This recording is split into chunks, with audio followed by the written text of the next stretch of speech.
Salut les amis et bienvenue sur cette plateforme. Vladimir Poutine, Vlado a pris la parole au sommet virtuel du G20 hier. Il a parlé fort, très fort. Et là, il y avait les autres dirigeants, les Américains, Français, Européens, ils étaient tous présents virtuellement dans ce sommet du G20 organisé par l'Inde. Et il a utilisé cette opportunité pour les donner quelques détails des erreurs qu'ils font et pour les donner une leçon d'humanisme et d'humanité, pour les donner des leçons de bon sens, de la gestion économique et la gestion des crises. Les amis, il les a parlé fort. Ils étaient obligés d'écouter et c'est comme ça. Parce que dans l'hypocrisie habituelle, ils organisent des sommets entre des gens qui disent la même chose. C'est-à-dire qu'ils chantent la même chanson, ils organisent des sommets entre eux, ils viennent, ils disent la même. C'est comme ça. Ils se trompent. Il n'y a pas quelqu'un pour les dire, hey, vous êtes en train de vous tromper. Ils disent qu'ils sont les pays du G7. Mais dans ce G7, les amis, vous le savez tous, non? Comme moi, que c'est des anciens pays riches. La Chine, l'Inde ne fait pas partie du G7. Comment comprendre cela? Alors qu'ils sont bien placés dans tous les classements du monde. Donc, vous nous dites G7, aujourd'hui le G20. Et comme le nombre n'est pas de leur côté, G7, G20, donc vous voyez qu'il y a à peu près 13 pays dans cette organisation de G20 qui ne voient pas les choses comme eux. Donc, ils sont en situation de minorité. Conséquence, ils doivent écouter les autres et subir les autres. Poutine a fait un long discours, mais j'ai pris quelques extraits, les amis, pour vous, concernant l'Ukraine et la situation à Gaza et maintenant du secrétaire général des Nations Unies. Concernant l'Ukraine, Poutine dit c'est une catastrophe, la guerre, les guerres. C'est une catastrophe, ce n'est pas une bonne chose. Mais est-ce que vous avez oublié le coup d'État en Ukraine? Est-ce que vous avez oublié que l'Ukraine était en train d'attaquer ses propres citoyens sous vos yeux? Est-ce que vous avez oublié cela? Les amis, je vous suggère d'écouter cet extrait. Je comprends que cette guerre et les pertes humaines qu'elle engendre sont choquantes. Et le coup d'État sanglant en Ukraine en 2014, suivi de la guerre du régime de Kiev contre son peuple dans le Donbass, n'est-ce pas choquant? Voilà. Est-ce que ce n'est pas choquant? Tout ce que Kiev était en train de faire contre son propre peuple, est-ce que ce n'était pas choquant pour vous? C'est une question que Vladimir Poutine pose. Les amis, vous voyez l'hypocrisie. Et Angela Merkel et François Hollande avaient dit qu'ils ont fait perdre le temps à la Russie pour armer l'Ukraine. Et le but, c'était de fragiliser la Russie, peut-être en fait de balkaniser la Russie. Mais dans leur petite tête, ils n'ont pas compris que non, ils ne sont pas riches. Ils ne peuvent pas supporter une longue guerre. Et aujourd'hui, c'est en train de les jouer un sale tour. Ils sont en train de les déstabiliser. L'inflation est galopante en Europe aujourd'hui. La hausse des prix en France est encore grave. S'il vous plaît, si vous avez les frères en France, en Europe, qui vous envoient 50 € et qui vous envoient 25 € aujourd'hui, il faut les comprendre. Ce n'est pas facile, ce n'est pas du tout facile. Il faut les comprendre. S'il vous plaît. Nos frères souffrent. Les enfants d'Afrique qui sont là souffrent. Ce n'est pas facile. Ils font plusieurs jobs. Donc, si vous envoie quelque chose, ne minimisez pas. La vie est très, très compliquée aujourd'hui en Europe. Oui, Poutine a ouvert les yeux au monde. Poutine a fait, les pays du Sud global ont vu la réalité en face, les amis. Et cette réalité, c'est en train de les frapper fort. Ça les touche fort. Concernant Gaza maintenant, les amis. Gaza. Ça se passe comment? Concernant Gaza. Regardez ce qui se passe. Poutine parle du massacre. Il parle des tueries. Il y a plus de 900 Russes qui habitaient Gaza qui sont rentrés. D'autres qui habitaient en Israël qui sont rentrés. Il parle de ce qui se passe là. C'est-à-dire qu'on est en train de massacrer les gens. Les enfants n'arrivent pas à se soigner. Les enfants meurent dans les couveuses. On perd d'autres sans anesthésie, sans lumière. Et ça ne les choque pas. Il les a parlé fort, les amis. Écoutons Vladimir Poutine cette fois-ci encore. Et l'extermination de la population civile en Palestine et dans la bande de Gaza n'est-elle pas choquante? Et n'est-il pas choquant que les médecins soient obligés d'opérer, d'effectuer des chirurgies abdominales sur des enfants à l'aide de scalpels sans pratiquer d'anesthésie? Vous avez vu? Est-ce que ce n'est pas choquant ça? Ce n'est pas choquant tout ce que Vladimir Poutine vient d'expliquer?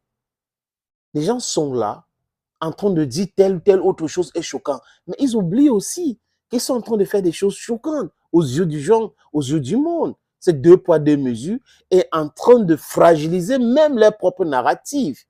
Vous ne pouvez pas cautionner la barbarie de Benjamin Netanyahu et vous dites que vous êtes des gens humanistes. Vous dites que vous êtes des gens qui aiment le droit. Vous n'aimez pas le droit, vous, ça c'est l'injustice. Ça c'est l'injustice. Quand l'injustice vous profite, vous encouragez. Les enfants qui meurent à Gaza ont fait quoi? Donc, ça dit que la punition collective, c'est une politique qu'on encourage Benjamin Netanyahu à pratiquer. Les Américains l'encouragent à pratiquer cette barbarie-là. Ils nient. C'est de ça qu'il est question aujourd'hui, les amis. Et les gens voient ça, des gens normalement constitués. Personne ne veut critiquer cela. Personne ne veut changer cela. Personne ne veut dire à Benjamin Netanyahu, enough is enough aujourd'hui, stop. Personne.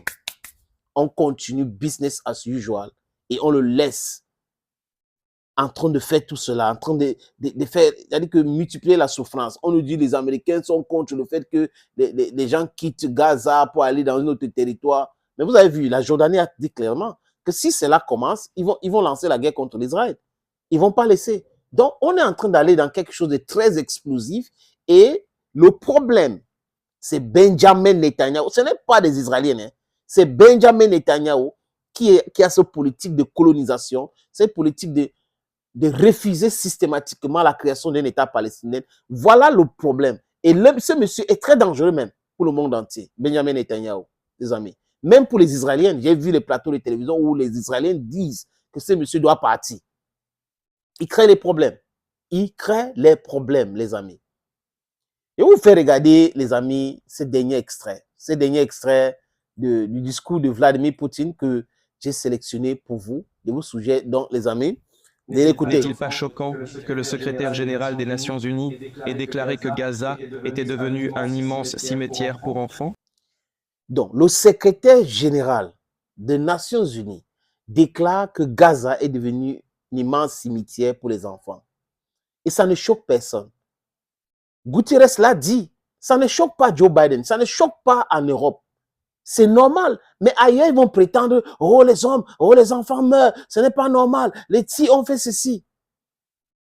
Ces gens sont toujours dans la manipulation. Ils sont toujours dans le mensonge, les amis. Voilà, Poutine qui a parlé, il a parlé fort. Thank you, friends, for watching. Hey, don't you forget, regardez cette vidéo. C'est très important pour vous, pour nous, pour tout le monde. C'est Sendwave. Hello, hello, friends. Salut, les amis. Ici, le sénateur Clétus, votre humble serviteur, votre ami, votre camarade. Ce que je vais vous dire là, ce n'est pas de la publicité, mais une information importante. Je sais que la diaspora travaille d'arrache-pied pour construire des sociétés, pour embellir les villes et les vies des gens qui sont ici en Afrique. Et cette diaspora qui travaille, qui est travailleuse, les amis, se pose souvent la question à savoir les moyens fiables et rapides d'envoi d'argent en Afrique. Oui, les amis, la solution, c'est Sendwave. Avec Sendwave, c'est facile et c'est rapide. Avec Sendwave, vous pouvez envoyer jusqu'à 10 000 euros et pousser votre limite jusqu'à 40 000 euros. Je répète, jusqu'à 40 000 euros, les amis. Les pays concernés, pour les amis de la diaspora, c'est la France, c'est l'Italie, c'est l'Espagne, c'est la Belgique, c'est l'Irlande, c'est les États-Unis d'Amérique, c'est le Canada et c'est le Royaume-Uni. Si vous êtes dans ce pays que je viens de citer, prenez votre téléphone iOS ou Android, allez sur App Store ou Play Store, téléchargez cette application. N'oubliez pas que pendant le processus d'inscription où vous mettez vos informations utiles, les amis, mon code promo est là. Sénateur ou Sénator, si vous voulez bien. S-E-N-A-T-O-R. lors de votre première transaction, ça va vous donner droit à quoi? 10 € de bonus. Oui, les amis. Pour le private sea, vraiment, c'est fiable. Je suis fiable. J'ai des amis qui ont déjà testé dans la diaspora. On m'a déjà envoyé l'argent à travers Sendwave. La prochaine question, c'est de savoir quels sont les pays concernés. Oui, nous sommes en France, nous sommes en Italie, nous sommes en Espagne, nous sommes en Belgique, nous sommes en Islande, nous sommes aux États-Unis, nous sommes au Canada, nous sommes au Royaume-Uni. Comment faire? C'est quel pays? On peut envoyer l'argent à destination de quel pays? Il y a le Mali, il y a le Cameroun, il y a le Sénégal, il y a la Côte d'Ivoire, il y a le Congo-Brazzaville et il y a le Congo-Kinshasa. Si quelqu'un me pose encore une autre question, genre, sénateur, oui, si j'envoie l'argent dans ces pays que tu as cités, comment ils vont faire pour recevoir de l'argent? C'est simple. Au Mali, c'est avec Orange Money. Au Cameroun, c'est avec MTN Momo. En Côte d'Ivoire et Sénégal, c'est avec Wave. Au Congo-Brazzaville, c'est avec Etel, c'est avec MTN, c'est avec Express Union, Cash Lomburu. Au Congo-Kinshasa, les amis, c'est avec Etel, c'est avec Pesa, c'est avec Orange Money, c'est avec Express Union, donc Cash. Je répète, avec Sendwave, c'est rapide, c'est facile et c'est fiable. Dear friends of the diaspora, this one is not advertisement. It is an information, a vital information for you. If you are in France, you are in Italy, you are in Spain, you are in Belgium, you are in Ireland, you are in the United States of America, you are in Canada, and you are in the United Kingdom, this information is for you. Go to your phone, download the application Sendwave. Put your necessary information there. Don't you forget my code. This is my promo code. SENATOR. Then, when you do or you carry on your first transaction, you go on richer with 10 euro.